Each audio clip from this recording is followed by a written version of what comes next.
இப்போ முக்கியமா சில கொள்கைகள்லாம் கொண்டு வந்திருக்காங்க. கேஸ் பிரைவேடைசேஷன் பாத்தீங்கன்னா, இப்ப நம்ம ஊருக்கே அதானி கேஸ் அப்படிங்கிறது வந்து நம்ம ஊர் பட்டி தொட்டி வரைக்கும் வந்திருக்கு. ஸோ இதனால முன்னாடி இருந்த அந்த மானியத்தை ரத்து பண்ணிட்டாங்க.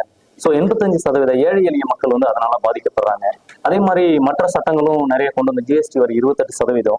பாத்தீங்கன்னா கார்பரேட் டேக்ஸ் 36% இருந்துச்சு.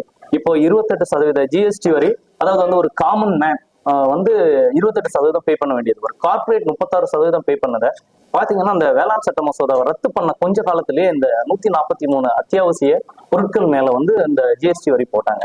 அதை பத்தி உங்களோட இது என்ன சார்? நீங்க இப்ப காங்கிரஸ்ல நாளைக்கு வின்னிங் கேண்டிடேட்டா வந்ததுக்கு அப்புறம் என்ன மாதிரி மக்களுக்கு சேவை செய்வீங்க? இந்த சட்டங்கள் எல்லாம் எப்படி மாற்றுவீங்க? இந்த சட்டங்கள் எல்லாம் மாற்றணும்னா கண்டிப்பா பாராளுமன்றத்துல குரல் எழுப்பணும். ஓகே. பாராளுமன்றத்துல எல்லாரும் சேர்ந்து மசோதாக்களை கொண்டு வரணும். ஓகே. அதனால அந்த வேலைகள்லாம் நான் வந்து கண்டிப்பா செய்வேன். அண்ட் இந்த இந்தியா கூட்டணி